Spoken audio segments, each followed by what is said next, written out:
Stirs the rider 1 pound over. Fourth race. Scratch number 8, Maturation. Scratch number 9, Almaz. Maturation and Alres. Both scratch for the fourth. Jockey change to number 3, In All Honesty, to Emmanuel de Diego. Emmanuel de Diego on number 3, In All Honesty. Jockey change to number 10, Mr. Baldy, to Kevin Navarro. Kevin Navarro on number 10, Mr. Baldy. Fifth race. Jockey change to number 7, Last Glory, to Emmanuel de Diego. Emmanuel de Diego on number 7, Last Glory. Got a late work for number 6, Book of Wisdom. Workout at Belmont on the training track, October 16th, 4 furlongs fast surface, 50.23 breezing. Sixth race. Scratch number 1, Scarlet Queen. Number 1, Scarlet Queen, a scratch from race 6. Jockey change to number 5, Felix's Flower, Andre Worry. Andre Worry on number 5. Felix's Flower. Then we got a late work for number 3, Life is But a Dream. Workout at Finger Lakes, October 15th, 3 furlongs fast surface, 36.20 breezing. Seventh race. Jockey change to number 6, Cyber Beast, to Andre Worry. Andre Worry on number 6, Cyber Beast. Got a late work for number 5, Arc Royal. Workout took place at Saratoga on the training track, October 15th, 4 furlongs fast surface, 50.34 breezing. Late work for number 7, Moonlight Star. Workout at Finger Lakes on October 15th, 3 furlongs fast surface, 39.10 breezing. Eighth race. In the eighth race, scratch number 1, Big Advantage. Number 1, Big Advantage, is scratch from the eighth race. Jockey change to number 2, Bald Kitten, to Christian Navarro. Christian Navarro on number 2, Bald Kitten. Late work for number 5, Happy Smile. Workout took place at Finger Lakes, October 15th, 3 furlongs fast surface, 37.20 breezing. Late work for number 7, I'm Kidding. Workout took place at the Belmont training track, October 15th, 4 furlongs fast surface, 50.54 breezing. And a late work for number 9, Bella Voce. Workout took place at Finger Lakes, October 15th, 3 furlongs fast surface, 36.20 breezing. Ninth and final, jockey change to number 6, Reckless Place, to Luis Perez. Luis Perez at number 6, Reckless Place. That's a look at scratches and changes. Want to remind everyone that if you are a DRF.com member, Daily Racing Form, there are free past performances for the Monday card here at Finger Lakes.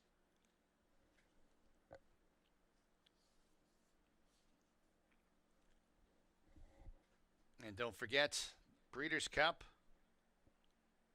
is at the end of the month, going into November.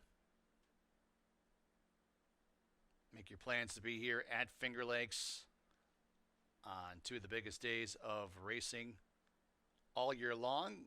All guests that wager $10 on any Breeders' Cup race, win, place, or show with a mutual teller will receive their $10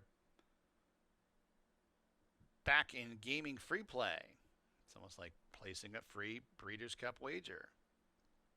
Offer available on both Breeders' Cup days. No gaming points required. Just got to be a Lucky North Rewards member to redeem.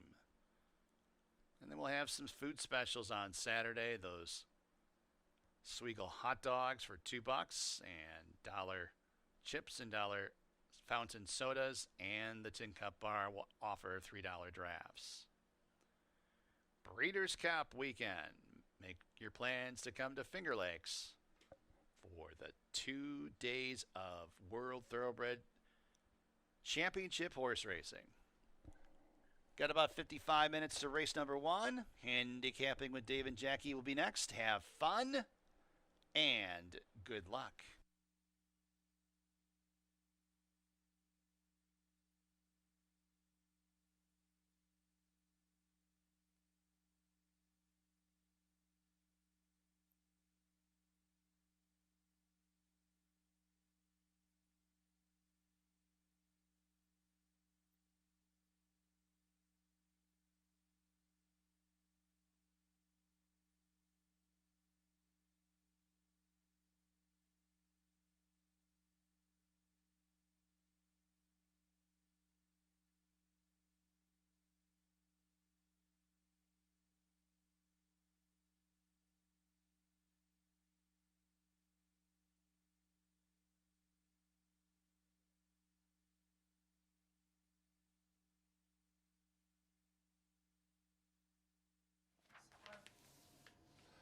I'm David Tice with Jackie Davis. Hello. Yeah, hello. We are on right now. We are getting some wet weather here in Western New York. It rained all night. Oh yeah. Actually, rained a lot yesterday too. Well, it was just kind of cloudy and windy yesterday, and then the rain hit later in the day. So expect a sloppy racetrack. Seems that way lately. We're making up for all the great summer days that we had. But I went by it. It was sealed. Was it sealed? It's sealed. Okay. It looks fast. It doesn't look like it's. I didn't see any standing water, so that's a good sign. But yeah, there will be, and yeah, it's going to be wet for all the day. Now, a lot of 2-year-old races today. I noticed they split one of the 2-year-olds. I think it was the boys. Yes. And they're 6 furlongs. They're a little bit longer. They got the girls one too as well. So if it's not difficult enough to handicap 2-year-olds, now you got an off track to work in there as well as going the furthest they've been. I think we got a mile race for the 2-year-olds coming up as well. I think that's Wednesday. I hope so. No, I like seeing them spread out into the mile. Usually you want the horses. One of the things that in the past, the ones that have had route experience, I don't know if any of them do for that first mile. But a lot of times you get horses coming in from New York. They've got a mile and the 16th. They win every time when we run our first route race for the 2-year-olds. Just they start their distance races for the 2-year-olds long before we do. But that experience and that fitness advantage for the 2-year-olds does come into play. Now we're going 6 furlongs today, so maybe not as much. You kind of want to watch the few 2-year-old maiden races that we've had. Plus, got to look at the breeding. Plus, they got to handle the off tracks. They got the off track breeding as well. A lot of fun. It's a lot that I'm not used to looking at. Yeah, it is. And then you can spend all day. Honestly, you can spend all day looking at the 2-year-old. You can make races. a case for anything. And then they get off slow, and whoever gets the leads wins. Last time we ran on Wednesday, the E-Man, Emmanuel Di Diego, great at cutting hair, good at riding, got 3 victories, hat trick. I think they were early victories too. He got them done real quick. Yeah, well, and I had some haircut appointments he had to take care of after that. Then Caberco had a couple wins on the card as well. Seems so long ago, last Wednesday. Well, we go a mile. Speaking of distance, we go a mile and 1/8 for the first. I noticed when we ran that 1.25 mile race. I don't know if some of our riders are used to riding a 1.25 miles. That's something we're not used to here. So no, we don't do those often, but they're a lot of fun when we do. When they put Unless up you're getting run off with on the front end, then it's not fun. Well, yeah, I think they did 47. I said, okay, that horse isn't going to win. That was disappointing. Yeah, it's just too quick. Now, one of the speeds is out. Actually, the speed of the speed is out of here and changes the race. The 6 Seems Like Destiny, who actually ran good in the mud, is a track condition scratch. Go figure. Di Diego on the 5, Count Frost. It changes the race drastically because I didn't like this horse initially. I had him 3rd or 4th, but Jantine, who's 4 for 4, by the way, in the money on off tracks, might be the speed of the race. I think so. Oh, we got the same. Oh my God, we are complete twinsies, quadruplets. Literally, we did not. And we didn't even go. We didn't even talk about this race. We were too busy going over the baby races together. I saw Ginseng. I put him on top because once I saw the rain in front of my house, I said he's got the speed. You have As You Chase Me, who's coming in from Saratoga. Well, He's been running in Naira mostly, but he's got another speed, but he looks like he could sit off it, and but he is showing a little faster fractions than Jensen's been showing. But you're talking Saratoga and Aqueduct; they have the 1 turn mile, and it's just the speeds are just faster there in general. Well, I mean, because it seems like Destiny in the race. I think As You Chase Me is going to sit and run. Now he's got a little more of a choice to stay close with Jensine because the pace is going to be slower. You would think at 1 1/8 because it seems like Destiny's got one way of going. Jensine is kind of one of those horses that has tactical speed, doesn't necessarily like to be out there alone. I think As You Chase Me, Raylu's been riding very aggressively. I think he'll try to take over the race. Yeah, he may make an early move. I agree. I think he's going to try to go wire to wire because if you see he goes they're doing 47s. I think if he gets a nice clean break, he'll be able to sit there. And I do think Jensine can rate off the outside. Yeah, we'll see. I mean that could be the key to the race. Both of them, as mentioned, never been off the board on off tracks. Exactly. So they may have that advantage as well. I got a good number for Burning Beauty on the off track, but his numbers are a little bit lower than a horse like As You Chase Me, who comes in here with buyers that are higher than everybody else. So I think that's going to be an advantage for As You Chase Me. As You Chase Me is a little bit inconsistent with his form, if you notice. And I watched him in New York. The horse would run 5th or 6th, and then come back and win or go 2nd. And the last time he ran here in the mud here in Finger Lakes, he did hit the board. He did. Yep. He did, and at the allowance level. So yeah, we're on the same page of this one. Well, my 4th choice got scratched, so I had to jump in and find a new one. And so happens it was the 4 horse. The horse got a nice even running style. I went to look for a horse that's got a good mud record, and he's 50% in the money on a wet track, and he's got a nice even. He'll be able to sit mid pack. Him and Burning Beauty, they have very similar running styles. Yeah. So I think that's why I thought they would be very capable. Yeah, Ice Time more than Burning Beauty is going to be a little further back, more at the mercy of the pace, you should say. Because so if they go up slow up front, and again, we're used to running mile and 70. This is a 1.8 miles.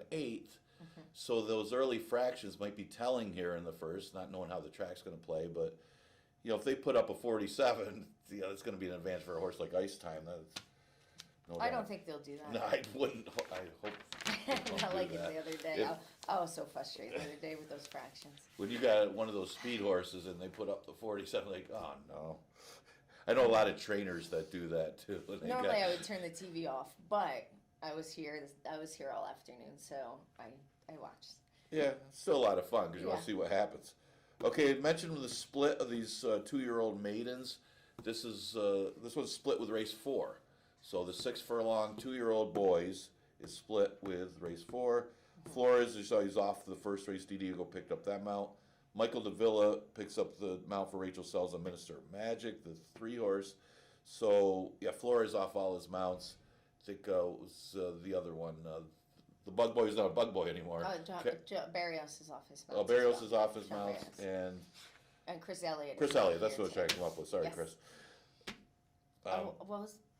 What? Nothing. See, I'm say confused. something I about Chris? confused myself too. Maybe Chris didn't want to come here in the rain. I don't know. Hey, well, he's doing something else other than here. Okay, so our top choices are the same, but we're way different on our other ones, so we'll have something to talk about that's different here. We kind of saw the same thing with Savage State. He broke horribly. We kind of watched that replay last time, and Ran a and huge race. I felt like we were right. I thought watching the first start, watching the second, made a big middle move in that race, kind of sifting through horses. I thought he moved a little bit too early. You can't blame him, but he made a move right to and the middle move brought him right to the front during the stretch, and the horse kind of battled on at the end and still hung in there and almost won. I thought He did Savage come State back ran on to huge. fight, which I thought was great. It was an awesome race, and a lot of times with these second time starters, you're trying to maneuver through. It's a hard decision. They'll start pulling you a little bit, and you don't want to get yourself in a spot that you're gonna have to get jammed up. So I think he just kind of weeded through, and that extra half furlong kind of hurt this horse slightly. But the horse was game the last 8th. Yeah, So, it's tough. I mean, he's looking around. It's tough to make a middle move here. yes. And I'm sure you've been forced to do it before with certain I've done horses. it and it worked out beautifully, and I've done it where it's just you kind of bang your head on a wall a little bit after trying not to get fired. Well, with a young horse and you don't feel comfortable in the position you're in, I could see a jockey wanting to do that. Yep, it's a hard call. Yeah, and where he And was, you don't want to take if they want to when they want to start running. It's really hard. You don't want to take it from them because sometimes it's hard to get them back in gear. yeah, And this horse ran a phenomenal race last time, so I chose him on top. And we chose him for the same reasons. yeah, he wasn't really that quick. I mean, he didn't break that sharp. Broke better than he did the race before. But John probably, and he probably did this right thing because of where he was. You know, maybe you can't sit and make a run with certain horses. I mean, it's possible, but Well, I think they made a rider change, so we'll see what happens. I thought the busy John Buckley's horse, he didn't break great. He was on the rail. They went very fast fractions. They finished up in 106, and it looked like he was making up ground the last furlong. And a second time out, we're adding going to 6 furlongs, and I think this horse should improve off that race. yeah, I can see it. I can see it. A lot of times these 2-year-olds improve. That's why you know you want to kind of do a little homework on the 2-year-olds. Look for certain things because those are certain races where you can make some money. Exactly. You still got to get lucky because if they don't break, the 2-year-olds have a tough time overcoming it. Or sometimes that's a blessing when they don't break. Sometimes. And then you have you have Hamilton's Reason, who broke good. He's sad. He looked like he may have gotten a little tired. It's he comes out of the same race as Busy. Yeah. And he's another one. He should improve a little bit off the last race. Off last race, yeah. Yeah, And I threw in the 9, the Beeves Blessings. I like the last 2 breezes. They both 102 out of the gate. He's coming from the outside, which I don't personally, as a rider, I don't like riding a first time runner last one in. I like to be second to last or third to last in because that outside horse a lot of times they'll duck out. But I think it's gonna help this horse by being able not to get as much mud in his face Right. as some of the other first timers. and you know you're not in between horses Yes. in the early part of the race too, so you don't have to worry about You that. can decide if you want to drop in or Yeah, they're all inside you, right? you can weed in and out from the dirt. Well, not all those jockeys are as brave as you are doing all that. You hope so. Yeah. Well, with 2-year, I know. I mean, do you feel when you're on a 2-year-old? Obviously, it's a different situation because those 2-year-olds are a little more skittish. Yes. So now it's a little difficult for Yes, you to be you in need- control of the situation, Oh right? yeah, sometimes it can be terrifying. I'm not gonna lie, but a lot of times I do things that you want to get the most out of the race, whether you're gonna win or not. You want to get the most learning experience. Right. And a lot of times I'll be on the outside post, and like if I'm not forwardly placed, I will duck in and try to get them dirt, and then I will, if they're jumping from it, I pull them out, and then I try to weed them in, and it's all learning experience. They go on your confidence, so Yes. you have to be brave and be like, come on, this is where you have to go, and then sometimes you have to know when to give them a breather and when not to. Yeah. When I was on a trail horse, the very horse different. tried to throw me because of see you do it. I was on there like I am not in control of this horse at all. But the good thing about trail horses is they know when to go home or how to get home. Well, yeah, so they've you done just it a gotta million hang on times. for the best. Yeah, I'm just hanging. I'm a tourist. I'm hanging on. Well, Chioke was forced to chase last time. I mean, that was a good-looking performance. I mean, Linda Dixon, I think that was the day she had like 3 2-year-olds in. She won 2 and got a second. Yeah, they had a great day that day. Yeah, and that was one of them. It was that God's Angel horse that shot out there to the lead and was not coming back. Oh, the great! Yeah, we watched that race. Yeah, and Chioke was chasing on the rail. Nobody was ahead of him, so it wasn't like he was in behind horses because God's Angel had such a big lead. But he hung in there and he ran a good second that race. He's got a little more experience, you could say, than some of these horses because he's had 3 starts. Yep. Maybe that could be a little advantage for him. He didn't do anything special that race, but I thought he actually still ran well. Maybe just ran into a lot better horse. Pauper King is a tricky read. I used him 3rd. I think you could throw out the last race, but I still don't know how good he is because it's the same race, the God's Angel race. He broke in the air, which is true, but he didn't do anything. So, did he get something out of the race? Looked like he rode him a little bit before finally I think you Giving throw up a that. You could make this basically his first start. Right, and The way he came out of the gate through the air, he's still got slightly inside post. So now if we have other horses acting up, you don't know what to I expect had a from him. hard time. Yeah, you don't know what thinking to out. expect. And I noticed with the breeding, and I'm looking at more breeding today, so I took a lot more time with these 2-year-old races. It's more turf breeding, and sometimes it's okay with the off dirt, but the faster, you never know. And this one is kind of the mystery horse because you don't know what to expect from Copper King. One thing you do know is he's got a really good trainer. Busy, busy, busy. I saw your points on busy, busy, busy. He does have a lot of room to improve.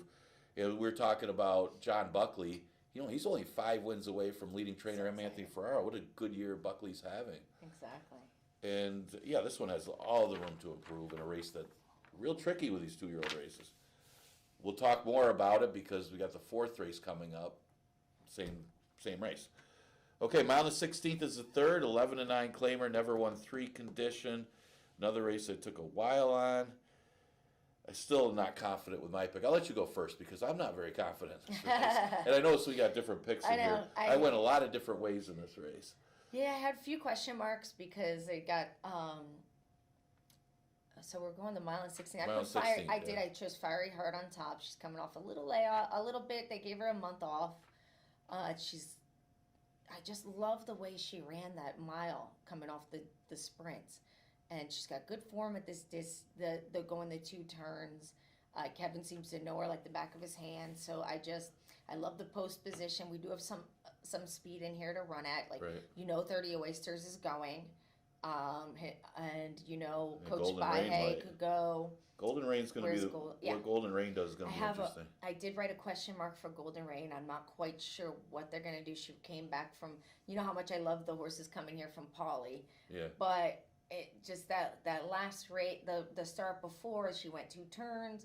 She didn't have a great race. It looks like the last 3 starts, she's having a little trouble coming out of the gate. Yeah, something's going on with that because he's not as good as he was. It looks like she might be trying to say something, but we just don't know what it is. Maybe she's just aggravated with the gate. She did the last 3 starts for 3 different racetracks, so they're just trying to figure it out as well. I did really like Anointed Spirit in this race. You throw out the last coming back from Polly. I love that. And she ran in this exact spot the last 2 starts here going long, and ran fairly well, I thought, and has got a great 50% in the mud. Yeah, the last time he ran here, he did run a pretty big race. Yeah, he made up a lot of ground. Number. They went 48. They're going to go about those fractions as well. And then you have Dates of Freedom. I threw that one in there. It's got likes the mud a little. That last race, they did go the mile and a quarter. No, yeah. Not sure if she liked it or their boy. Sorry, not sure he liked it as much. But this horse, I know, does like the mud. He's got 4 wins in the mud. He's so we talked about that. He is questionable with the off track. One of the things with those 4 wins, only one of them was on a muddy, sloppy racetrack. Yes. But at least he is winning with moisture in the track. Mm-hmm. I ended up using him on top just because I think he'll get a trip. I had a tough time with this race, and I'm hoping that he handles the racetrack. And he only runs for Mike Ferraro. Everybody else has had this horse. And then all of a sudden, just Ferraro gets some run out of him, and this is the right kind of race for him. He's going to get a trip. 30 Oysters is going to be out there. They're going to try. They got a speed in the closer. Mm-hmm. But either Golden Rain or Coach Bai, you got to make an early move. It's one of those races that should come back, but he's kind of in that 2nd or 3rd tier that he's going to be in a perfect position, saving ground. That maybe that'll get him to get the win. Same thing with Henry III, who you usually like this move. I think you used the horse to the apprentice. I did. I wanted to use her up a little more, but I wasn't. I was thinking putting her 3rd, but I threw her 4th because only because this horse is I watched this horse win. I watched the last couple of races. This is where she's gonna have to. And she's doing a good job maneuvering through horses. This horse, when you get him in gear, you have to really be aware of where you're going. He did when he got stopped. I think he got stopped twice. Yeah. No, he didn't get stopped. He kind of had to wait for an opening. Right. Yeah, so it wasn't a checking move. But I think this horse will really like this bug rider. Yeah, I think so. And the thing is, if you look at the races, he was claimed for 5. It was from a trainer that had won with every horse he's come in here with. Exactly. And he got put up in class and won the state bred. Now, it wasn't the strongest version of the one state bred that he won. I mean, a couple of those horses are retired. But the starter was really tough. And I think, I look at that $5,000 race that he comes out of. Obviously, he didn't fire at all. And we could throw out the race. I think this is That's the what I right did. spot for him. I think the 11 and 9 is a good spot for him going the mile I of couldn't 16. decide if he was going up in class, dropping class, because he run in such Yeah. completely different races and was competitive. Yeah, the start. Well, I look at it this way: the starter was a lot tougher. I think the starter was tougher than the one state bred. The one state bred he won was kind of like a glorified 5,000. You love those when you win those. Yeah. With that kind of horse. But the 2 and 6 months race he comes out of, I don't think it's any weaker than this race in a sense. Not that he did any running anyway, but it was one of those races where Spectro would be tough in here, the horse that won. Yes. So that's how you kind of look at it. Who was he up against? Well, that winner would be tough in here. So I give Henry III the benefit of the doubt here. I like the move to the apprentice, and I think he's another one where I'm looking at trips. My big thing is, and I know they like Fiery Heart, and I agree with you, I'm a little unsure if he likes an off track from what I've seen. Even when he was Horse of the Year, was running those races, it didn't seem like his better races were on the off track. So it's all about whether he handles the track or not. I'm hoping he does. And you hope he does. I mean, Kevin got off Coach Bahi, who is probably the best on an off track in the race to ride here, which makes me think that Fiery Heart's going to be live in here too. So I agree with you on that. Now we're in another baby maiden race. Yep, this is the other division of the 2-year-old 6 furlongs. We scratched the 8, Maturation, scratched the 9. We got Almez. Kevin Navarro is going to be on Mr. Baldy, so I'm getting there, so I got to wear my hat. This was a tough race. I don't like taking these horses. I mean, it was that keep running as 2-year-olds, but this might be a race where Sunday's Currency finally breaks through and gets the win. He's had some excuses. I thought he should have won first out. I think because it was his first start, the horse that was drifting a little bit at the end caused him not to win that race. Yeah. So he would have won that race. And then, he had trouble his next start. He broke badly. He didn't break that well last time either. And again, he was cutting into the margin with God's Angel. But we see a lot of those horses from the other division are coming out of that God's Angel race. And I think it's a better race. So I don't know what to expect from Sunday's Currency. I don't love him at a short price, if he's going to be a short price in a 2-year-old race, because he's had chances. But I don't think anybody in here is that great that maybe he could break through today. I had a hard time with this race. Yeah. I've got I don't have a whole lot of notes on it. I put by Mink standards. Okay. I like that this horse was just consistently making up ground. I think since we've got a lot of first-time starters in here, I think everybody's going to be sending, because usually 2-year-old races, like we spoke about, you kind of go 1, 2, 3 around there unless something spectacular happens. Yeah. And the other thing is, and you make a good point about, it's a 6 furlong race Exactly. that he comes out of, where some of them are coming out of the 5.5 or not running at all. Mm-hmm. So he probably got something out Like of even that race. Sunday's Currency, when he only ran 3 starts, but when he did run the 6 furlongs, he must have broke horribly. He did break badly. Yeah, He had and a then rough when he trip got overall. a little dirt in his face, he broke much better. But he's towards the outside now, so he should be able to maneuver expectantly, I guess. And Yeah. then I put Broken Record from the 1 hole, Paul Barrow and Oscar Gomez. I do. There was a major change in the breezes from the last 2 breezes. He went from 104 in the gate to going 102 out of the gate. Mm-hmm. And so I think that was a much improved. They must have really set him up for the race, leaving there like saying, "Let's get something out of this." Only thing is, he's in the 1 hole. He might be in there a little longer, and coming out of the chute is a little treacherous. It's not the best place to be. It's a little treacherous. So is it better at 6.5 than 5.5 when you're talking about the rail? So when you're in a first time starter coming from the 1 hole, which in the mornings, yes, you're coming from the chute learning, But in a race, you have a lot more going on, and then when you're coming out of the chute, there's that gap where you come from the chute to the main track. Mhm. And I had it happen to me this winter on an older horse.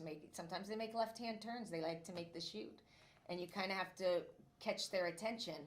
Yeah, Because for your own sake too, for right? everybody's safety. Yeah. Normally, we come out of the gate with a stick in your right hand. So sometimes you might break with it. I don't know about babies, but I've had moments where I've broken out of the gate with my left hand because I know they like to look at it. And then they kind of lose focus there, and then you have to get them back in the game. It's very interesting. Yeah, But Oscar's very good at those kinds oh yeah, of things. Oscar's very I'm not strong, worried about him. strong early part I'm of the sure race. he's right? the one that's been doing these breezes. Now, Broker, and I agree, we got some of the same numbers here, but maybe for different reasons with a couple of these horses, but I like the off-track breeding on this horse. Oh, Both I did a good sides. job. Well, but for different, but you know, you don't know what to expect from these firsters, and you're right. The good breezes are part of it, but you got to factor in the slop today with some of these young horses, because if they don't like it, they're not going to like it at all. It's especially it's very different getting hit, like getting the kickback in the mud than it is in a dry track. So But they're going to react. They're going to climb through it, and you have to be able to get their attention and focus that they're okay. But you're making a big assumption sometimes with the off-track breeding Yeah. because it doesn't always hold through. Just because your father was a great athlete doesn't mean you are. Your father was a math whiz. You may Sometimes not. You may it not skips be. a so generation or two. Yeah, so that happens. So Yeah. and the same thing with horses. But yeah, Barada's horse looks good, and I think we're both on the same page. With in all honesty, I mean, I gotta say that's one of the biggest mud numbers I've seen here at Finger Lakes for some of these horses, and Yeah, so I threw them in. and then you have Mission at the Glen. Yeah, Mission at the Glen. That yeah. horse had a great 48 out of the gate, 3 breezes back, but he had a couple 103s, which are a little slow. Trying to see if that was more of a from Mission Impossible or Mission at the Glen. Glen, maybe talk about the car racing down there. Have to find out. That's a minute. Sometimes with these the names, you got to find the reference to them. I love that.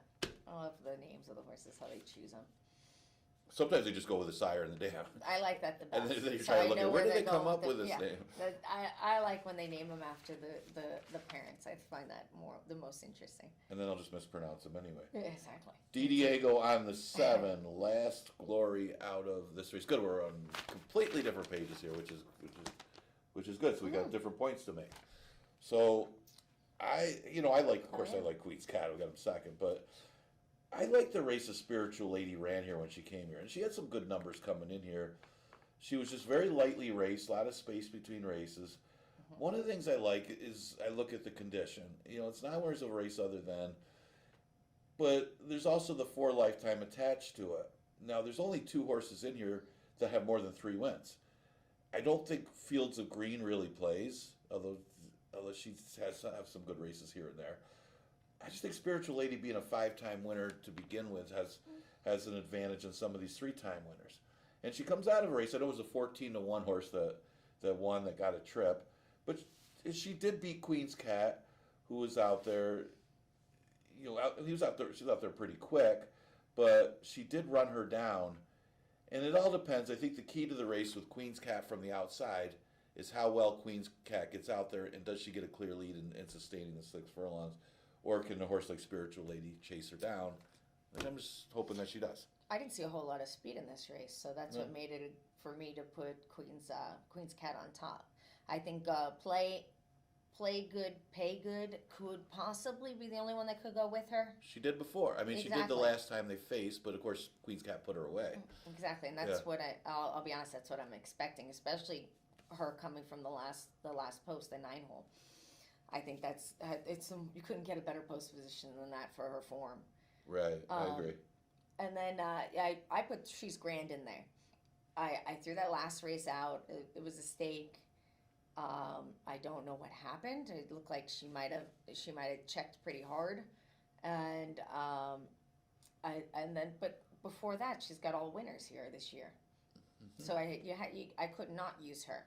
And then I have She's a Wild Joker, who I'm a little biased about, but she's got a great mud record. She doesn't necessarily. She don't need the lead. She She's a little temperamental, but she's one run. I'm hoping that she could sit close enough to where she could be capable of getting a check.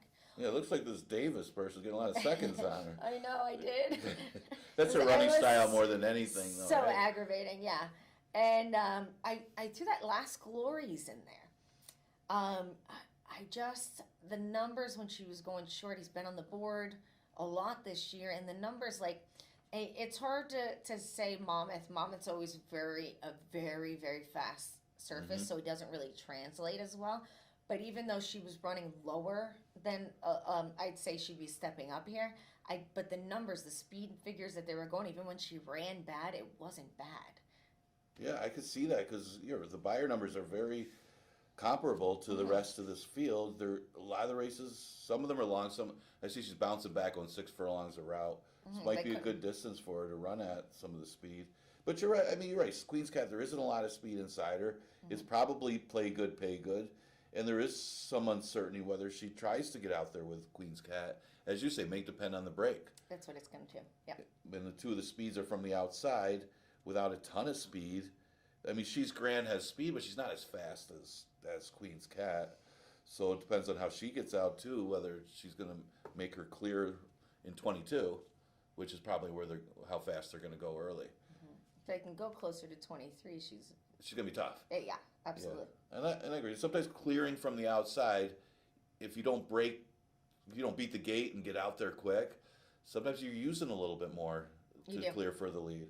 And try That's why when I'm on the crossover. inside, I like to make them use it a little more. Yeah, you see that a lot. And we were talking about that other horse that got to the front end. Sometimes when you don't break all that sharp and then you're getting to the front and they go 22, it's a big difference than if you're on the rail and you just kind of ease out there in 22 and change. And that could be a factor here where she kind of had an easier time getting the lead last time.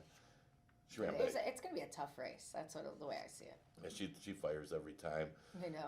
Yeah, and play good, ran good. Now, I don't know what her tactics are going to be, but I like the fact that she's hanging around in a lot of these races.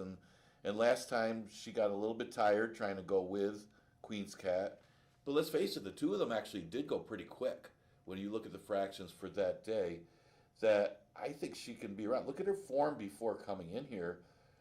Yes, a lot of times when she gets a little further back and chasing, she ends up losing by double digits against much better horses than these. This is an easier condition than some of the races that she was running against in New York. She even ran at Churchill Downs. This horse has got potential.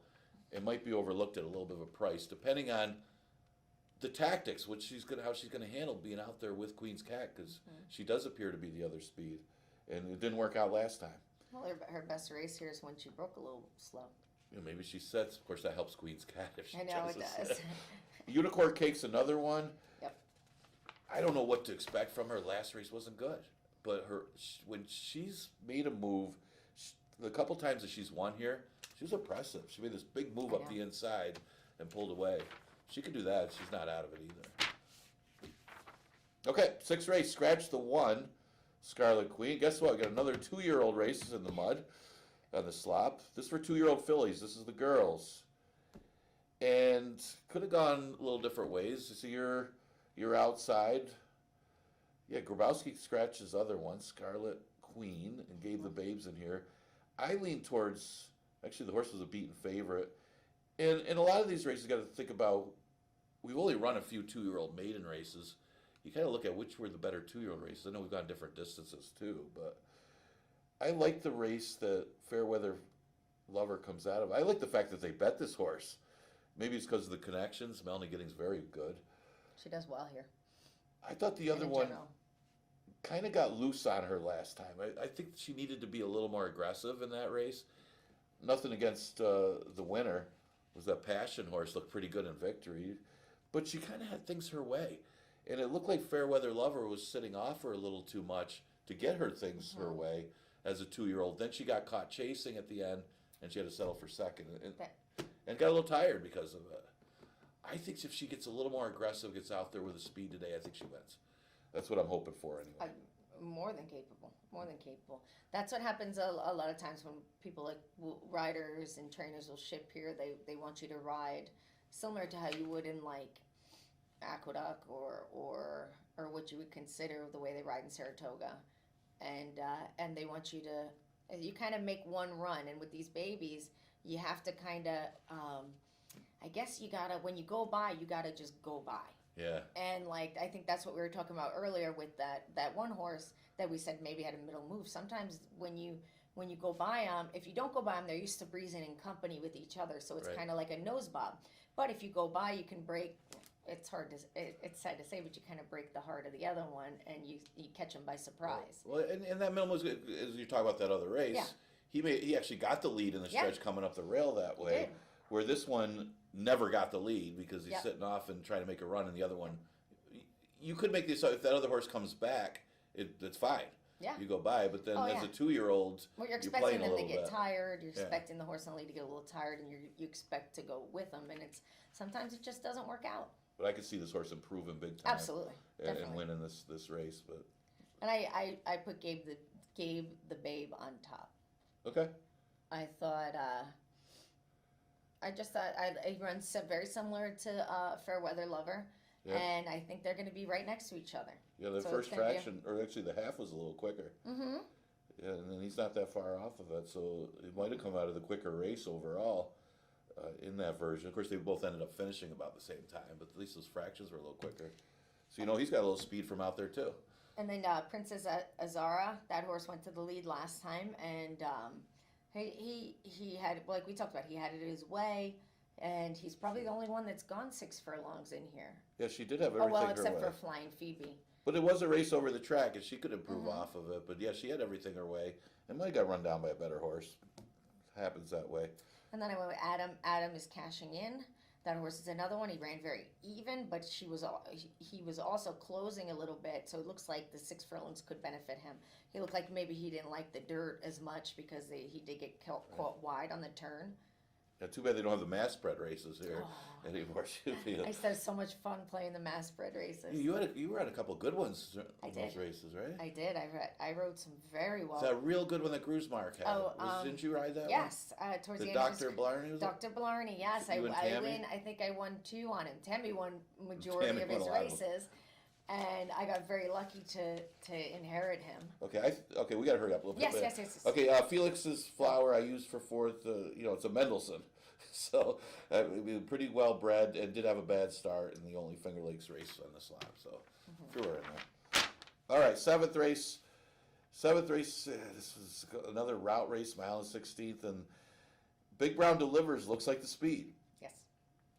I don't know if Barkley Tag has had another horse here at Finger Lakes. I'm excited that they're coming here. Yeah, I mean this one's got all the credentials to beat this group. I know the last race isn't good, and that's kind of how you got to look at it. And did they do equipment change? Yeah, they did equipment change Yeah, but the last time. fractions they went were. In the Yeah, it's fractions that crazy. you've seen from the start of his race have been, they're not going to go anywhere near as fast as what he's No, been coming seeing. from the special weight there to the special weight here, But- I think this horse can. You look at the mile race this horse won; it's good enough to beat this Yeah. field. Well, you It have to really see is. he's never gone 2 turns. Yeah, it hasn't. It hasn't, and there are some question marks because of that. Question marks why he's here, but maybe because he's not winning there.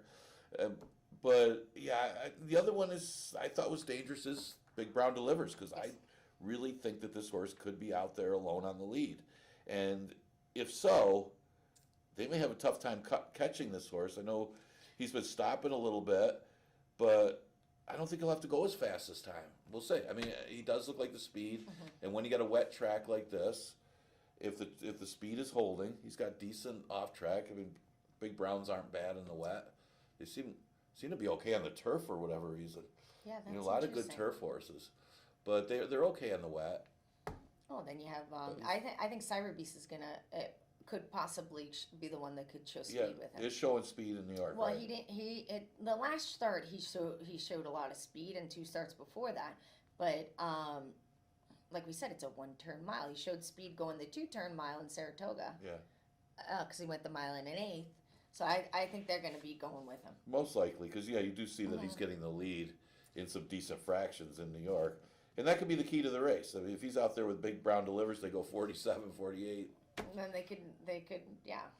That's over. Then Arc Royal wins anyway. So kind of looking at well, it then you that have a way. horse like Solo Flight that didn't run that well last start, but the start before in the mud, he seems to like it, and he'll be in a nice stalking position.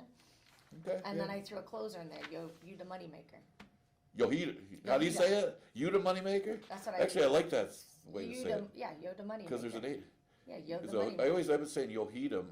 I like you Like the you moneymaker the better. moneymaker, yeah. Okay. Well, we're from New York, that's why. That's how you say That's it. how you say it. Where I'm from, that's how you say it. Scratch the one, big advantage. Ball Kitten, yeah, Christian Navarro on that one. We know what that one's going to do, go to the lead. I got a long shot in here. What you got him for? I got a horse off the maiden. I just think this barn is going so well. We were talking about last show that we did. I looked up the stats on Charlie Baker, and he was close to 50%. That's unheard of during a 30-day span over the previous 30 days. He was like 48%. So, and I think the couple that he had the other day were fired too. So, yeah, this one comes out of a good maiden race, though. It's a tough move going against winners for the first time, but you look at the race the horse that ran second. It was a pretty good one, and I just think that she's coming out of the better race. She showed improvement like all of the Baker horses have lately. That one came back to win. I think the horse that was second in that race makes her race look better. The number wasn't bad. That was on a cutback in distance. She stays at the distance. I think she's got a shot in here in a wide open race. I thought it was very wide open, and I think there's some speed in here too that she can run at. There's a lot of speed in here. Yeah, so I took a shot. I think more than half the race is speed, in my opinion. And then you have one that looks like they're going to just be sending. Yeah. And I did. I put Happy Smile in there. I think she's just been so consistent, going short, going long. Got a little bit of a mud record, which is great. 50% in the money. Yeah, that's not bad. Which is great. And then you have, I chose a couple, actually all the horses I chose were speed horses. Well, it's 5.5 furlongs. Yeah, you're gonna go. They're gonna go 46. They might go 45 in this race. It's gonna be very exciting. And that's what you gotta be careful sometime when you're playing races. You look at the race like, man, there's a lot of speed in here, and then you throw out a speed horse that's better than the rest of the field. And they just jump the gate, they put up with the other speed and still win because they're just a better horse. I mean, they're gonna get softened up, but at 5.5, remember it's a little shorter than a traditional sprint of 6 furlongs, right? Yeah, you have to go the 5.5. Everybody's gonna be going. Well, you got to do what your horse is gonna do, right? When you're riding. You can't change. It's hard to change a horse's running style if they're comfortable that way. All right, we'll go to the last. We gotta go. Yeah, we're trucking. Did Jackie say, let's go, come on, man. Louis Perez on the 6th, Reckless Place.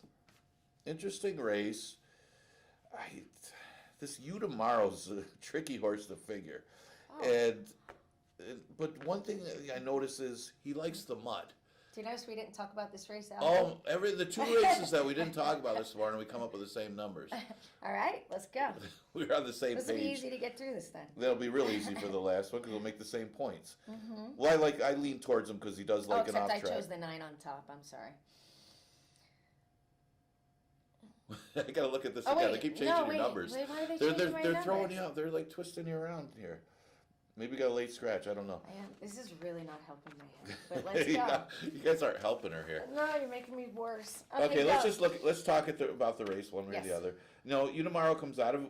I talked about this race before because the horse earlier came out of the Henry III. Yep. Comes out of that 2 and 6 month race that Tomorrow comes out of, and the winner Spetro was a pretty good one. I think he would beat this field, and I think he kept going after going 50.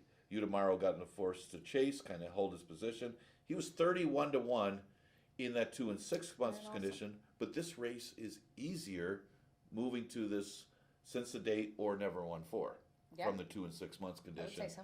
Sometimes you got to look at the conditions. He ran good against better, and I like him on top. Cascade Cruiser, numbers wise, the logical horse. Finalist kind of got away from him last time, but he still ran good. The race before was dominant, absolutely dominant. So I almost feel like he still regressed a little bit from the previous start, and that's what worries me about the horse. But the race before easily probably beats these. Yeah, absolutely. I like the Viking Warrior. He just sits mid-pack in one run. I like the name. Me too. It's cute. Lincoln Ward. It's not cute. It's adorable. It's a tough. It is not. I do It's a find tough. It's a tough horse name. Okay. Anyway,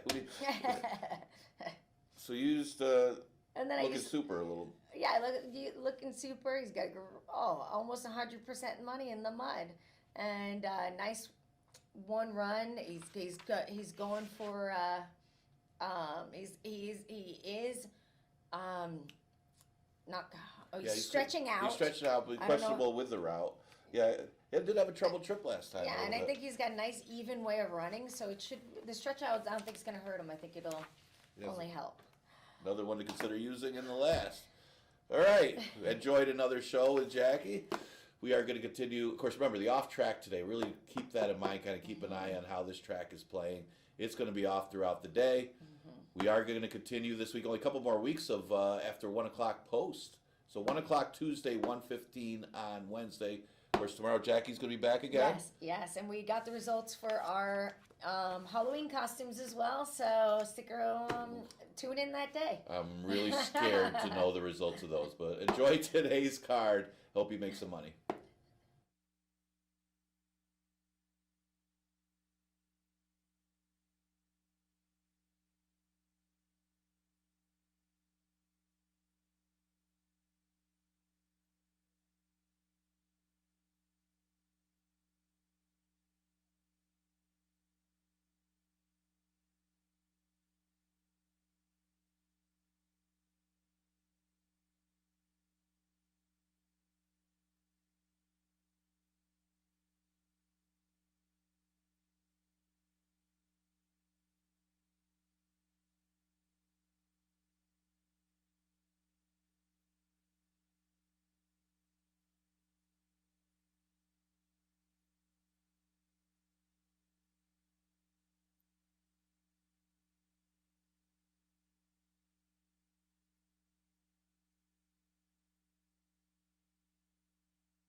Horses coming on the track for the first race from Finger Lakes. Scratch a 6. Number 1 is Burning Beauty and Luis Perez. Number 2, As You Chase Me, Relu Gutierrez.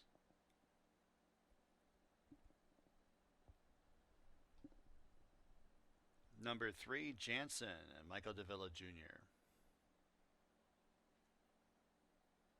Number 4, Ice Time and Christian Navarro. Number 5 is Count Frost, jockey change Emmanuel de Diego. Number 7 is Tony O, Oscar Gomez aboard. And number 8, Eric from Miami and Andre Worry. Post time in just a few minutes. Track is sloppy here at Finger Lakes.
Two minutes.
approaching the gate.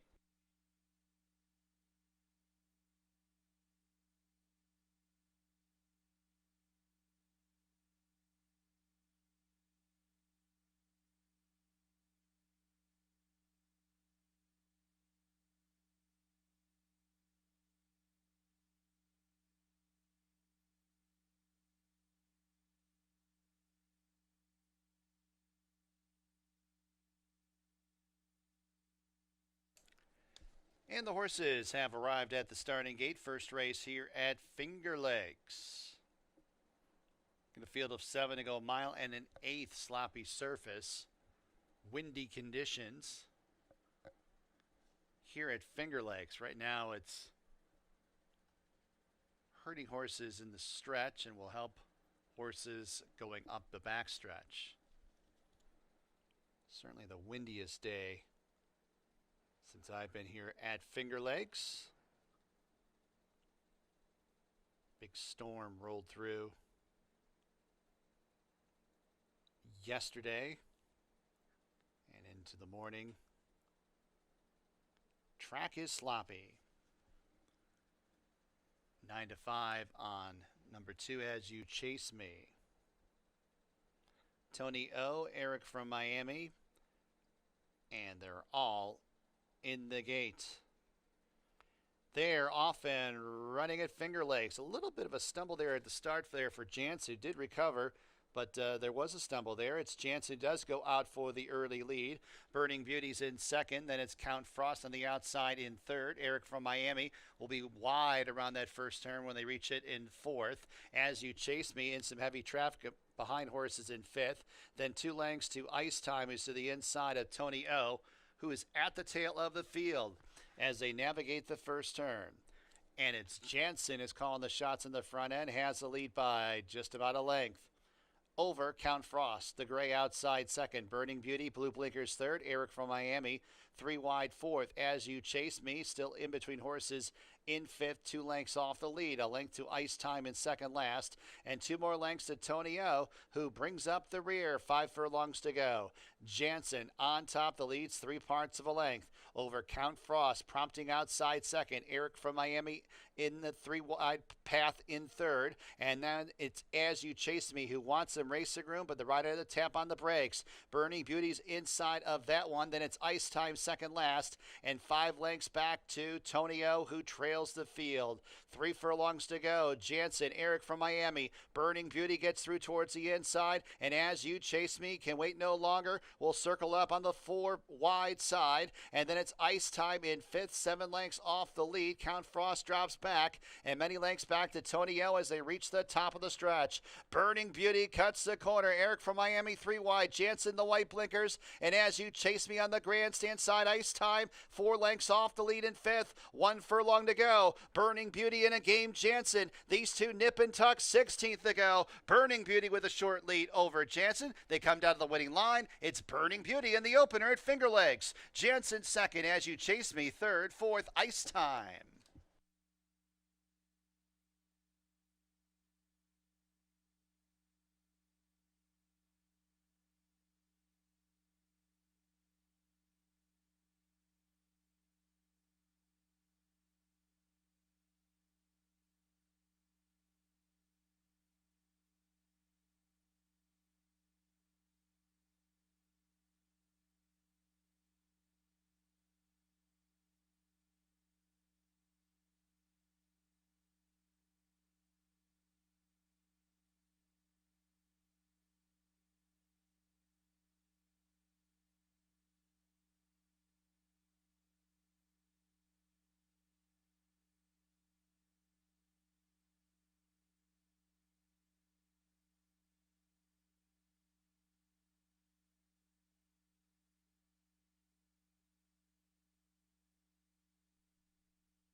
1324. Number 1, Burning Beauty first.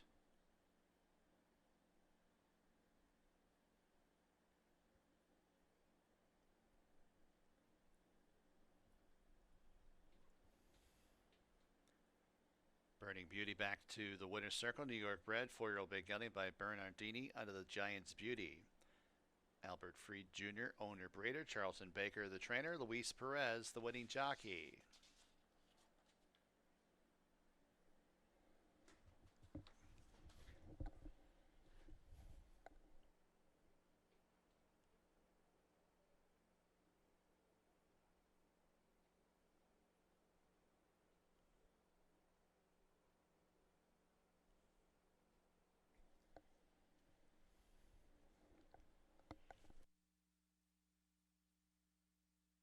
$7.58, the winning mutual. Exacta $28.16. Trifecta $13.82.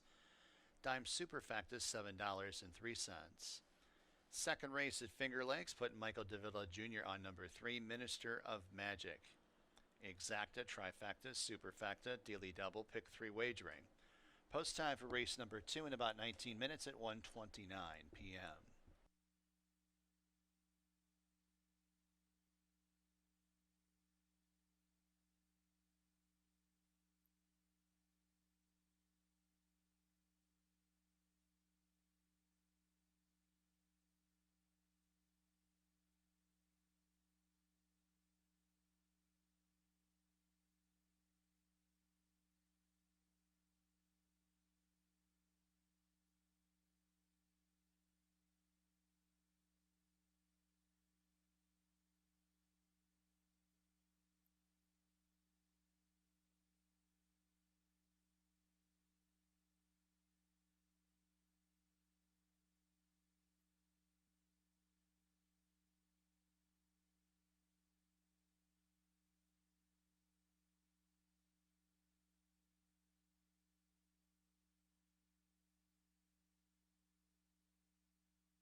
All right, time to run some 2-year-olds here at Finger Lakes. We got a split condition here of 2-year-old maidens that goes the distance of 6 furlongs. It's going to be race number 2 and race number 4, but this will be the first division of it.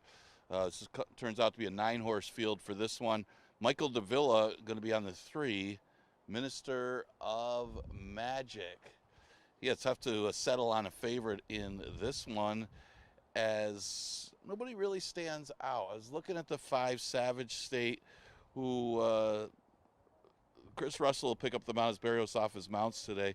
Broke poorly in the debut and actually didn't run that badly, considering made up some ground. Last race, didn't break all that sharp, was in there and made a middle move, made a move to the front in the top of the stretch, took over the lead, and then got passed by the eventual winner, but kind of battled all the way to the wire where it was a 3-horse photo finish. So thought Savage State ran well. If he can improve off of the race, maybe he could get to the winner's circle today. One of a few you can make a case for in this 2-year-old event. Cheoke chased a good one home. It was God's Angel who went to the front end and just did not come back. Opened up a big lead in that race, and everybody was stuck in chase mode after that. As Cheoke was on the rail, didn't have anybody in front of him, and he actually ran well. Got passed at the wire by Sunday's Currency, who's in the other division in the 4th race. Kind of keep an eye on him. Maybe kind of see how Cheoke does here to gauge how good that one is. Plus, like Sunday's Currency later, this one's going to have a little bit of a experience advantage, we'll call it, because he's got 3 starts, as many of them either first-time starters or 1 or 2 starters. He's got the most starts of anybody in this field, and that might come into play here. He also has experience on a sloppy racetrack. The 4-horse, Pauper King, tricky read in here. Not taking much for any early play right now at odds of 11 to 1. A little more turf breeding than anything from what I saw. And you could kind of throw away his first start. He broke in the air, never really in it. Did get a little bit out of the race because he was asking him to get into the race and then kind of gave up at the end. Hopefully he got something out of the race making his second start. Didn't take a lot of money in his debut and not taking much money today. And it's really a tricky read to say how good he was from that race, because he never really got a chance to do any running because he broke in the air. But maybe give him another chance here. Some good connections, decent breeding, more turf breeding, but still decent breeding, not getting anything for early money. The 2 is busy. He is taking a little play at 9 to 2. He comes out of the same race, God's Angel. As mentioned, of the horses in here, Choke ran the best race, but that was his debut, and he's got every reason to improve off it. All these horses, they're not trying to run at a horse that's opening up a 7 or 8 length lead today. It looks like an evenly matched group, and again, he doesn't have to improve much to be a factor against these 2-year-olds in here. That's a few of the contenders for a good competitive 2-year-old maiden race. It's not tough enough. We're going to have these 2-year-olds run over a sloppy racetrack in the wind. Exacta Tri Super Daily Double and Pick 3 starts in race number 2.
Horses on the track for race 2 from Finger Lakes. Number 1 is 7 Minutes and Andre Worry. Number 2, Busy, Busy, Busy, and Kevin Navarro.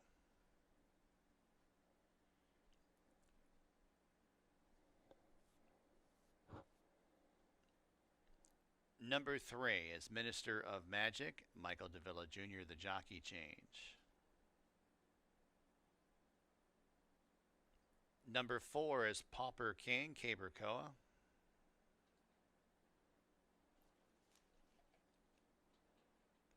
Number 5.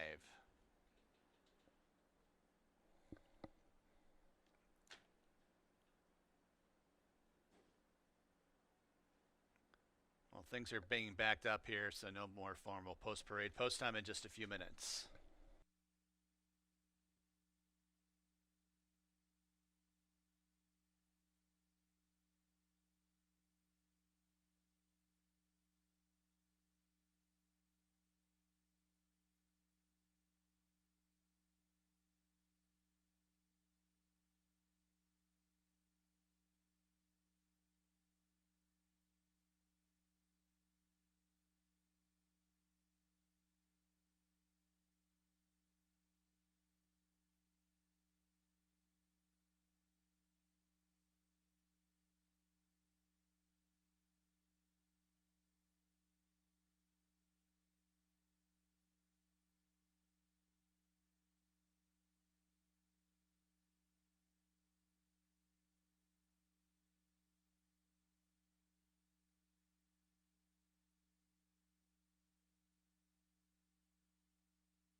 Approaching the gate.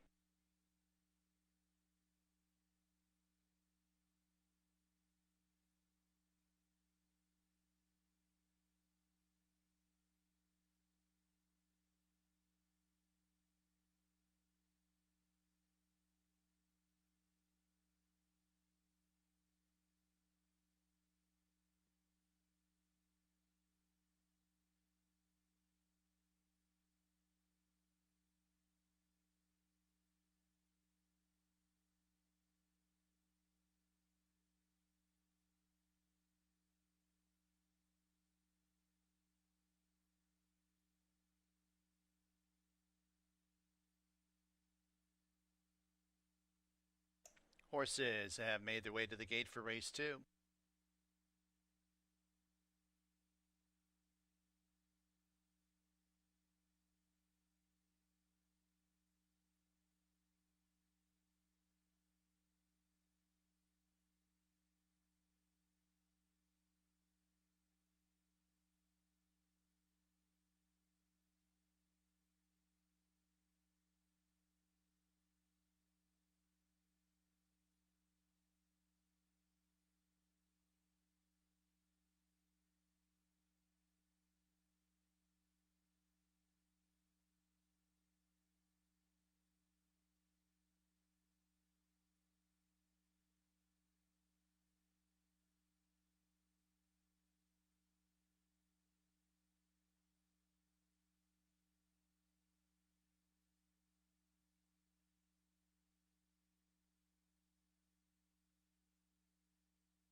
Hamilton's Reason going up.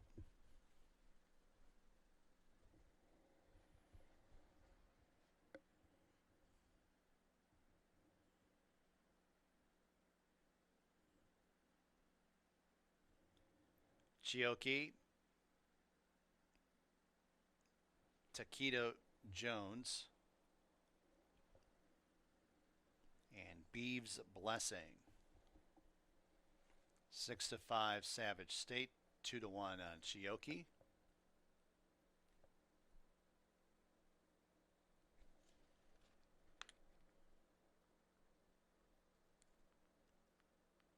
And they're all in the gate.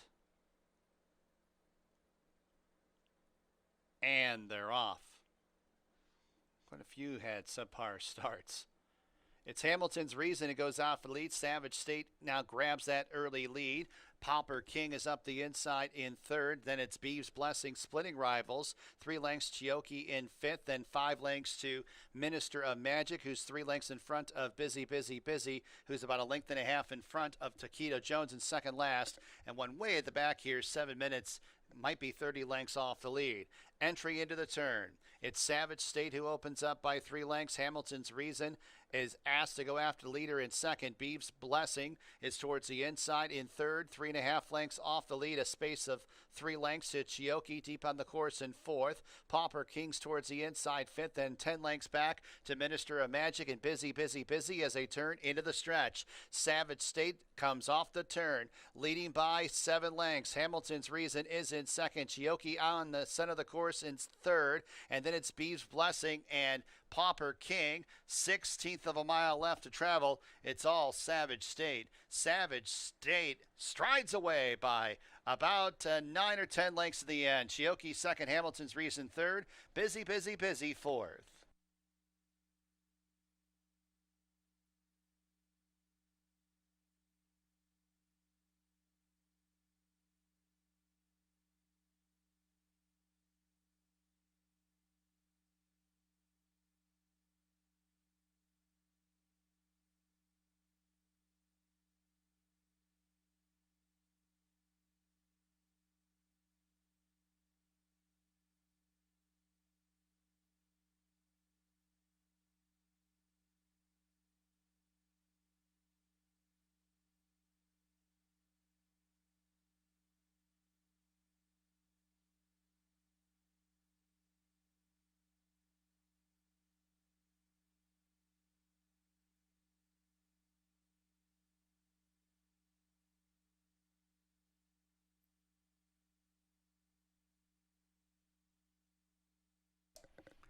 Five, 7, 6, 2.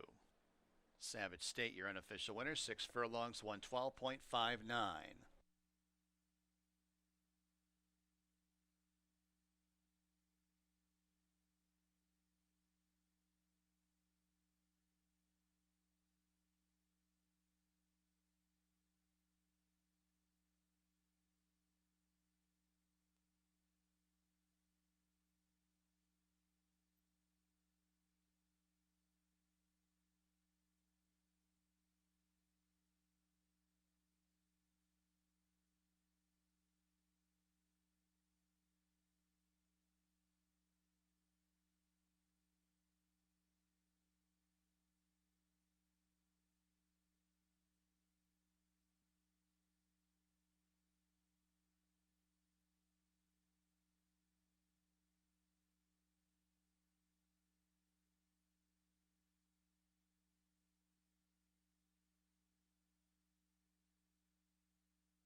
Second race official, Savage State back to the winner's circle. New York bred, 2-year-old bay gelding by Silver State out of Jungle Tail. Gold Bear Farm and Jacqueline Falk, the owners. Jacqueline Falk, the trainer. And Chris Russell, the winning jockey. Tuscany Bloodstock and SF Bloodstock. Bred Savage State, $4.66, the winning mutual. Double, $25.44. Exacta, $12.16. Trifecta, $8.67. Dime Super, $5.31. Third race from Finger Lakes, no scratches or jockey changes. Exacta, trifecta, superfecta, daily double, pick 4 wagering. Post time for race number 3 in about 23 minutes at 2:05 p.m.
All right, no big surprises in the first division of the 2-year-old sprint as the favorite gets the victory. Savage State. Chris Russell aboard for Jacqueline Falk will win race number 2. More 2-year-old races to come later. Third race, an 11-9 claimer going a mile and a 16th. Down winners the 2 cents a date and as wide open as they'll come. But yeah, it seems like there is some early money on a couple of them in here. Fiery Heart getting some action. Very questionable on and off track, though. See how this one handles the track. He's certainly going well enough, coming off a victory last time on a fast racetrack, running down soften up Mr. Einstein. But I guess the question would be the off track. This horse has only hit the board once in the 4 starts on an off track and not on a sloppy racetrack. With a sloppy muddy track, actually from his recent form, kind of his worst race. So that's the question mark for Fiery Heart, how he handles the racetrack. But he is getting but he's going to get bet. He's at odds of 2-1. And if he does handle the track, he's certainly going to be awfully tough in here. I went a different direction because of that. I went with a 2, Dates Freedom, who he's questionable too. Most of his wins on and off track were on a good racetrack.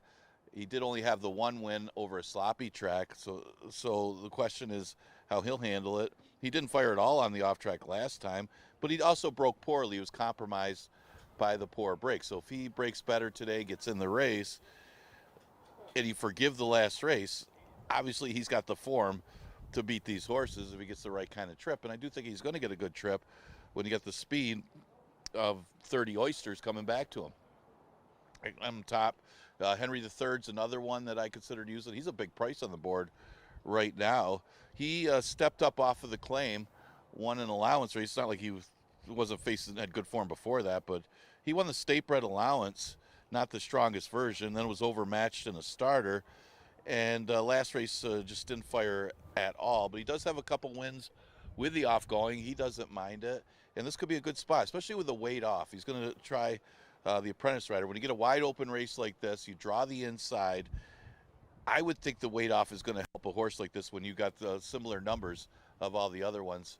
Weight could be an advantage. He's at odds of 16-1, maybe a good price horse to consider in this race. Fiery Heart's stablemate is the 7, Coach Bahi. Now, if you're looking for a horse that steps up on an off track, he's probably got the best off track numbers than anybody in the field. But there are some question marks. Navarro gets off to ride Fiery Heart, number 1. He does come off a break. He's been off since early September and not a lot of activity. But his best lifetime buyer was performed on an off track. So another one to consider because of the off going. But again, Kevin gets off the horse to ride Fiery Heart, who certainly has better form, but maybe Coach Bahi steps up on the off going. So that's some of the contenders for race number 3. Remember, we start pick 4 with this race. Exacta Tri, Super, and Daily Double also offered here.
horses coming on the track for race number 3 from Finger Lakes.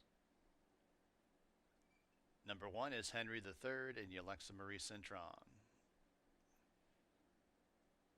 Number 2, Dates Freedom, Luis Perez. Number 3 is Golden Rain, Joel Cruz.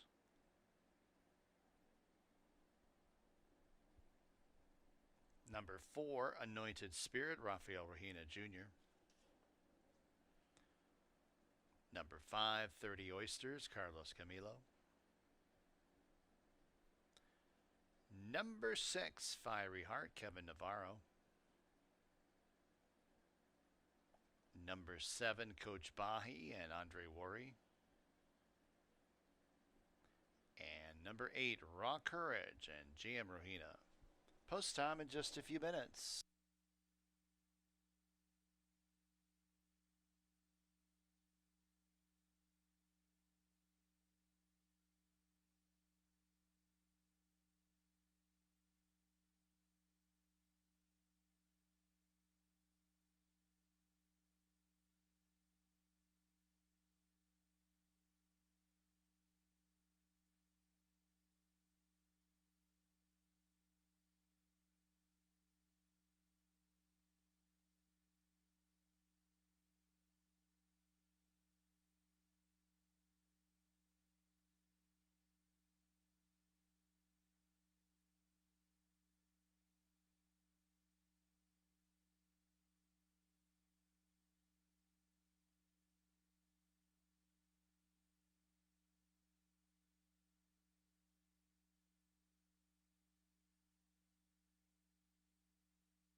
Approaching the gate here at Finger Lakes.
And the horses have arrived at the gate for race number 3 from Finger Lakes.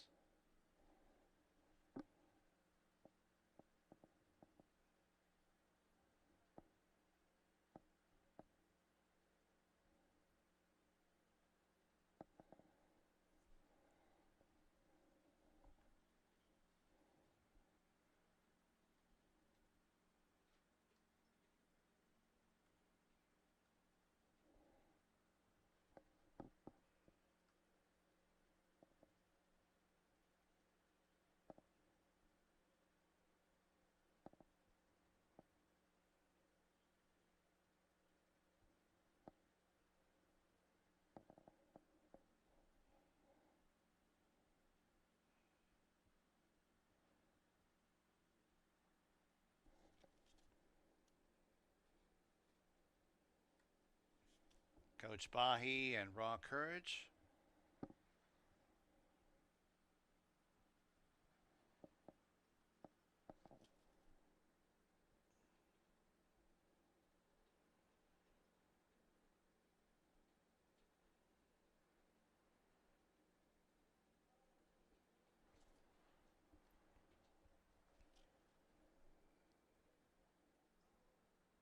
And they're all in the gate. And they're off. Good start. It's Golden Rain setting out for the lead. 30 Oysters pokes the head in front. Coach Bahi is 3 wide. Raw Courage in about the 4 path. The top 4 within about a length of each other as Golden Rain now backs off the tri-leaders. Dates Freedom saving ground towards the inside in 5th. And then it is Fiery Heart, who's 3 wide. Anointed Spirit in between horses. And Henry III is at the back of the pack as they transition to the backstretch. It's 30 Oysters with 6 furlongs to go. Has the lead by a length over Coach Bahi in pursuit. Second, Raw Courage outside of him in third, as it's Golden Rain who's ridden along the key position in fourth, now up into third, 2.5 lengths off the lead.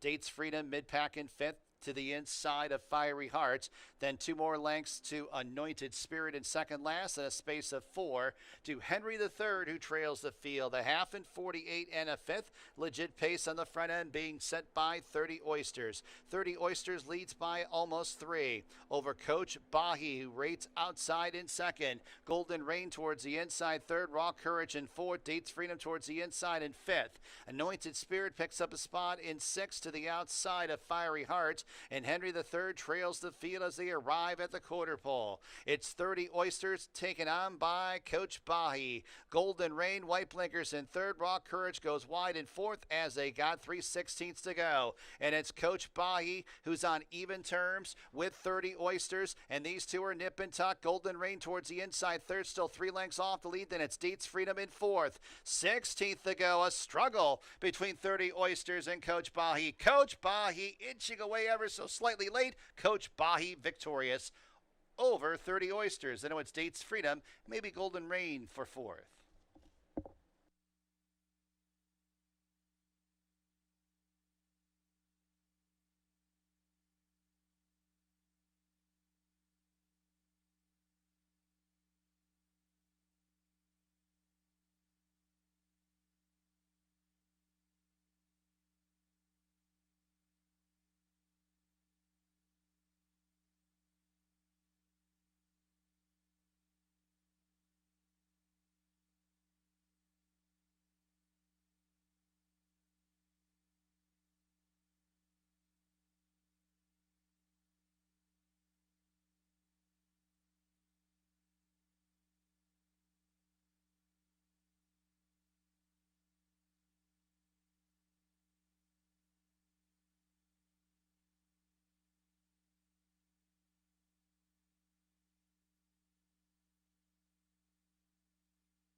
7523, number 7, Coach Bahi first.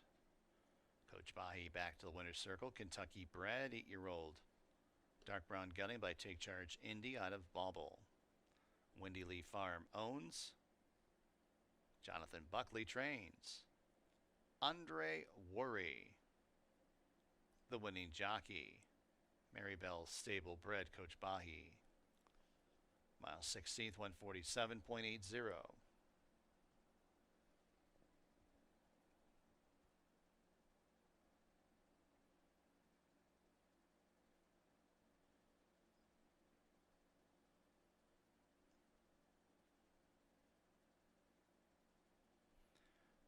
Third race official, Coach Bahi pays $23.28 to win. Super, $408.97. Double, $67.08. Exacta, $172.04. Try, $279.50. Fourth race from Finger Lakes, scratch the 8 Maturation and the 9 Almez. Put Emmanuel De Diego on number 3, In All Honesty. Put Kevin Navarro on number 10, Mr. Baldy.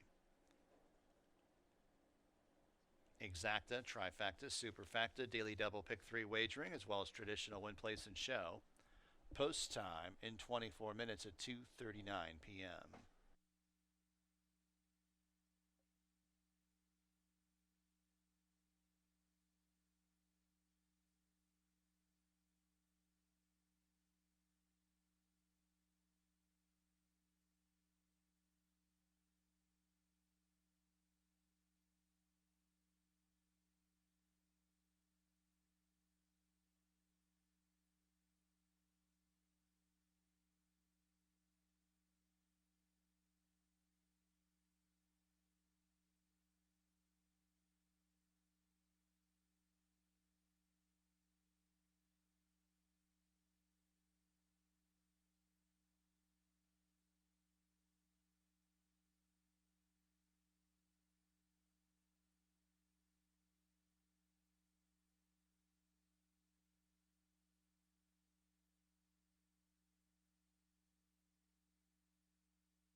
Getting ready for the second division of the 2-year-old maidens, going 6 furlong. Got a loud bunch out here for the fourth. Looking back at the third, yeah, the best off-track horse in the race, Coach Bahi, was able to get the victory.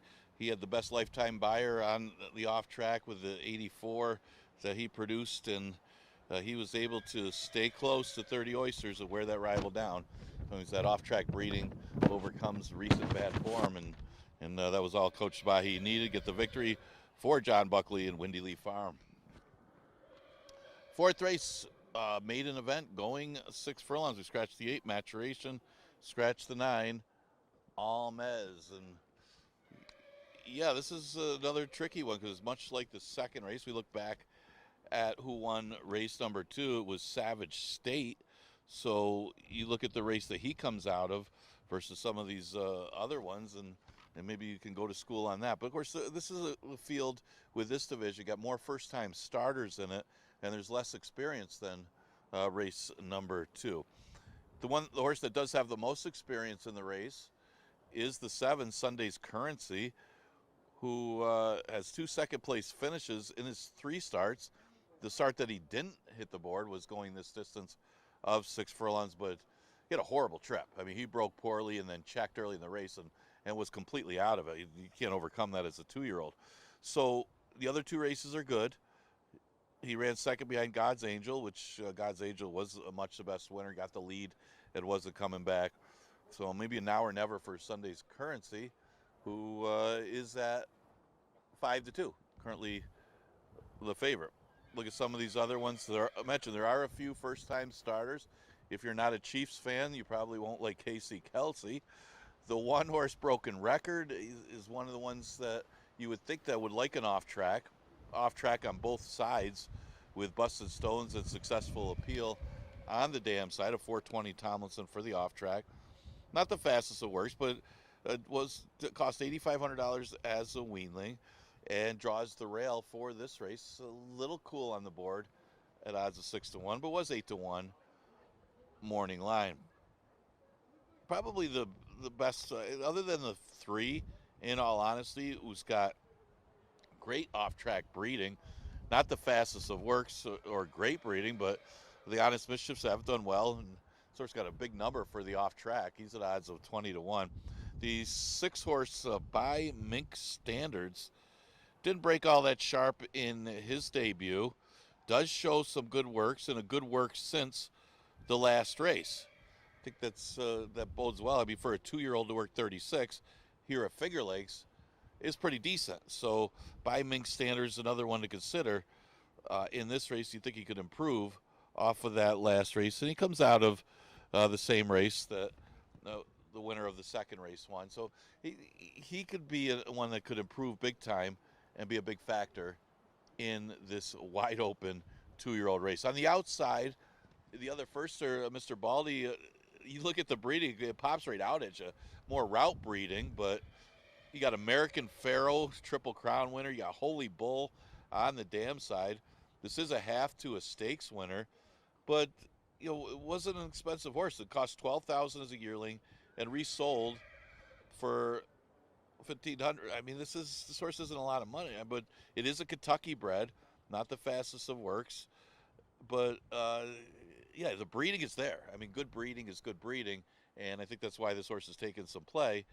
I don't know if it's a positive sign that they didn't spend a lot of money on it. The horse doesn't know it wasn't spent a lot of money on it, but there is still some off-track breeding there as well. So probably why this horse is getting so much early play in race number 4, but still a mystery how good he actually is with that breeding.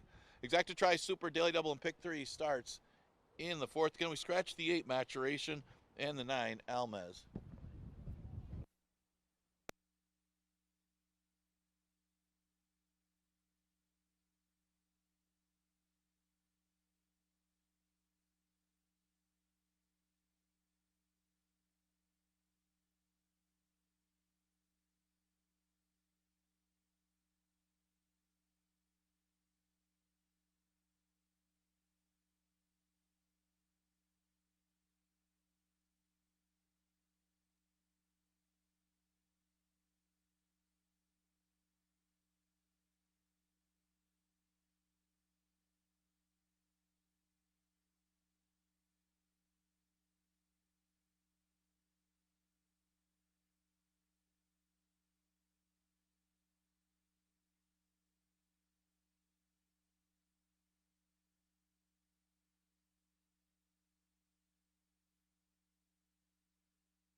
Horses on the track, fourth race here at Finger Lakes. Number 1, Broken Record, Oscar Gomez aboard.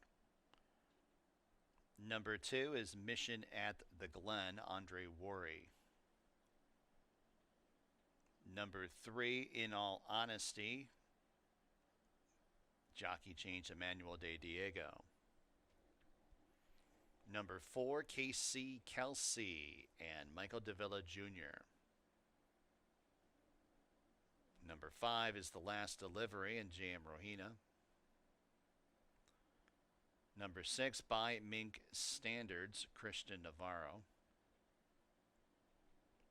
Number 7, Sunday's Currency and Raylu Gutierrez. And number 10, Mr. Baldy, Kevin Navarro, the jockey change. Post time in a few.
Horses are approaching the starting gate at Finger Lakes for race number 4.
And the horses have reached the starting gate, race 4 from Finger Lakes.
Casey Kelsey,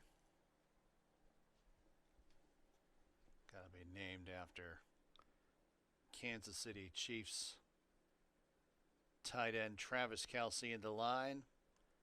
By Mink Standards, Sunday's Currency, and Mr. Baldy.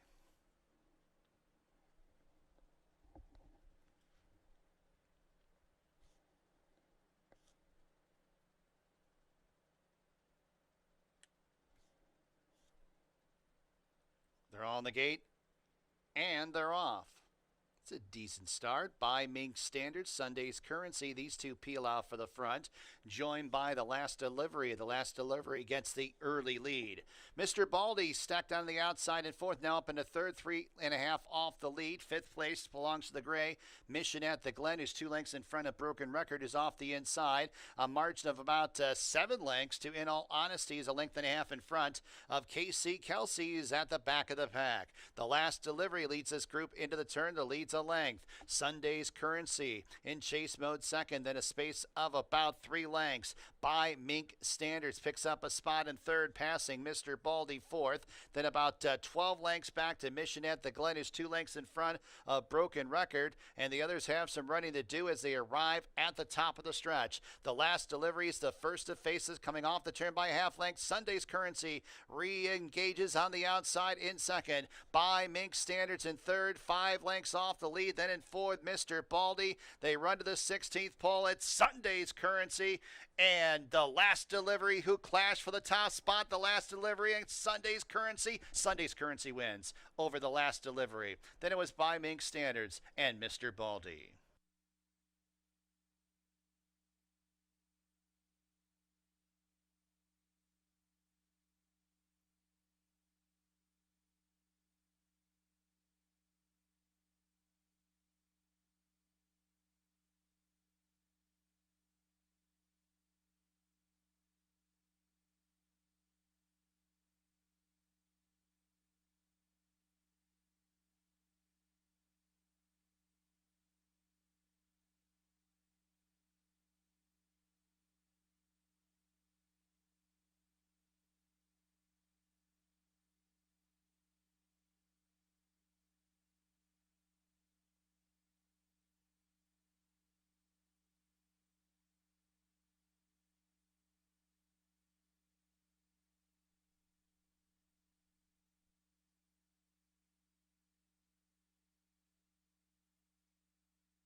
Fourth race official, 75610, Sunday's currency first.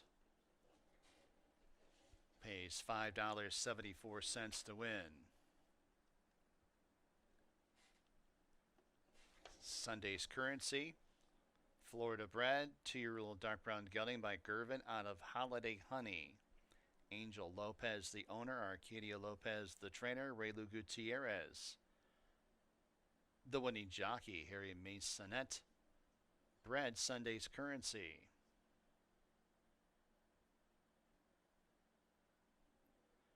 Double $65.86, exacta $26.44. 50-cent try, $13.05. Super, $16.99. Pick 3, $46.05. Fifth race from Finger Lakes, put Emmanuel de Diego on number 7, Last Glory. Exacta, trifecta, superfecta, daily double, late pick 5 wagering. Post time, race number 5 in about 19 minutes at 3:10 p.m.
All right, 10 minutes to post for race number 5. Sunday's Currency has been knocking at the door, finally breaking through with that win. Ray Lou Gutierrez aboard for the victory for Arcadio Lopez.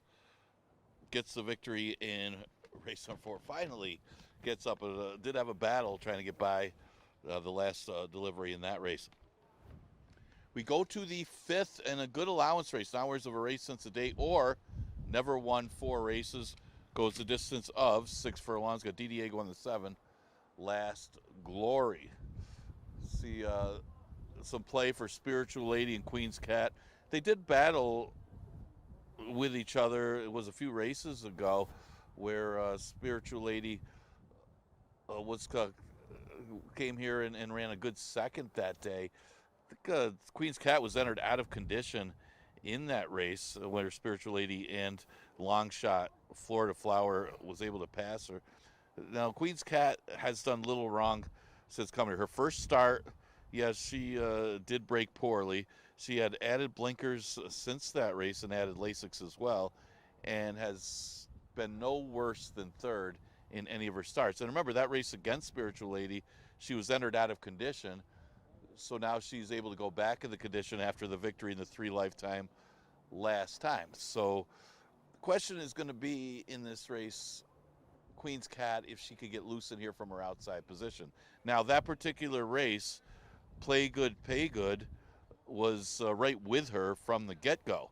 She was the one that pressed her early, but Queen's Cat was able to put her away and go on with it before, but was softened up enough that Spiritual Lady of Florida Flower was able to go by her. Now, Queen's Cat has had a race since then, and she was pretty professional in victory on a good racetrack. Now, if you're counting good racetracks as off tracks, not the same thing as a sloppy track, she is 2 for 2 with moisture in the track, so that bodes well for Queen's Cat. Of course, Spiritual Lady's not bad on the off track either. This one by Nyquist is 1 win in 3 starts on an off track. One advantage Spiritual Lady will have in here is these are all 3-time winners, with the exception of Fields of Green, the 2-horse. Meaning that she's basically going backwards in condition when you're going into the 4 Lifetime, because you're eligible for the other part of the condition. So you figure her to be awfully tough. Of course, she was in this similar race last time when she finished ahead of Queen's Cat. Maybe a tougher task if Queen's Cat is able to shake loose from Play Good, Pay Good from her outside position. So let's say like 2 of the main contenders in here. Play Good, Pay Good might improve off of that race. She's only had 2 starts since arriving here since May. She ran 2nd in her first start over the track behind a very sharp stablemate in Shahana. That one going really well, putting up some good numbers, went 112 that day. And again, she probably used more speed last time trying to keep up with Queen's Cat. Interesting to see if she uses the same tactics in this race. She's a big price right now at 21-1. See what her tactics are going to be, if that takes anything out of her, if she does try to go with Queen's Cat early. Unicorn Cake is a real tricky read. This horse looked really good when she won earlier this year, back in the summer on June 11th. She dominated a Maba Gigi and Idle Gossip, a really good 3 Lifetime allowance field. She moved into this condition. She did run into Dzarak and ZN. Dzarak and ZN put up good numbers to beat her. They did fast times, especially ZN, who's a top 3-year-old filly on the grounds. And then last time, she just didn't fire at all. It was 6 furlongs. She sat back and just nothing. I mean, they didn't come back to her either. It wasn't the strongest of pace, but she just had nothing for the stretch drive. So if you can forgive the last effort, you could use Unicorn Cake. I guess the other question is how she handles the off-going. She has run in the slop a couple times. She ran okay. She was a beaten heavy favorite if you go back to September when she was on a sloppy racetrack. Seems like her numbers aren't that bad on it, but that's could be the key to what she does, how she handles the off-track. Plus it also, the pace in here could matter as well if she bounces back or not from the off-the-board finish last time. Exacta Tri Super Daily Double and the late pick 5 with the carryover starts with this race.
Horses coming on the track, fifth race at Finger Lakes. Number 1, She's a Wild Joker, Joel Cruz aboard. Number 2 is Fields of Green and Michael Davila Jr. Number 3, She's Grand, Luis Perez in the irons. Number 4, Unicorn Cake and Raylu Gutierrez. Number 5, Spiritual Lady and Andre Worry. Number 6, Book of Wisdom and Romero Mirage. Number 7, Last Glory, jockey change Emmanuel De Diego. Number 8, Play Good, Pay Good, GM Rohina. And number 9, Queen's Cat, Nasario Alvarado calling the shots. Post time in just a few minutes.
Post time in a couple minutes.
Approaching the gate.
At the gate for race number 5, loading up.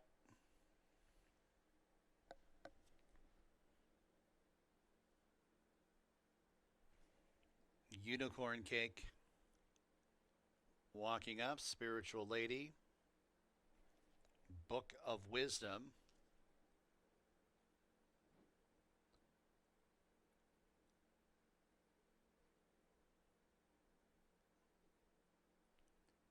Last Glory. Play Good, Pay Good. And Queen's Cat.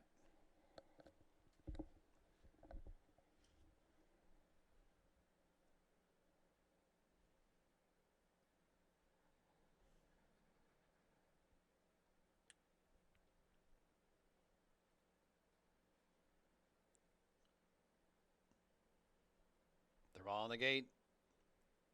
And they're off. Decent start. Queen's Cat set to the offensive at once from an outside post, going off for the lead. One being pulled up a bit here at the back is Last Glory. Last Glory is basically losing all chance in this race. It's Queen's Cat with the lead. Play Good, Pay Good outside second. Fields of Green tracks in third. A half length back to She's Grand. Pink Blinkers fourth. She's a Wild Joker gets off the inside in fifth. And 3.5 lengths. Also out of the race is Book of Wisdom, who did lose the jockey, and it's out of the race. Unicorn Cake of the horse is still in the race, and second last, and Spiritual Lady trails the field. Queen's Cat has the lead by 4. Play Good, Pay Good, nudged upon in second. Fields of Green ridden along to keep position in third. She's Grand deep on the course in fourth. And then in fifth, that is Unicorn Cake, followed up by She's a Wild Joker as they arrive at the top of the stretch. Queen's Cat, isolated on the front end, has a lead by 10 lengths. The battle for the balance. Play Good, Pay Good to the outside of Fields of Green. Then it's She's a Wild Joker making a belated rally with Spiritual Lady, but a no doubt about it winner here. It's Queen's Cat. Queen's Cat crushes the competition. Play Good, Pay Good second. Fields of Green third. Close for fourth. Spiritual Lady to the inside as She's a Wild Joker.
Stewart's inquiry into the start of the race. Stewart's inquiry.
Queen's Cat, 2 wins in a row. New York bred, 4-year-old bay filly by Courageous Cat out of Contenders Queen. Linda Dixon and Hector Alejandro, the owners. Linda Dixon, the trainer. Nasario Alvarado, the winning jockey. Linda Dixon is the breeder of Queen's Cat. Stewart's inquiry into the start of the race. Please hold all tickets.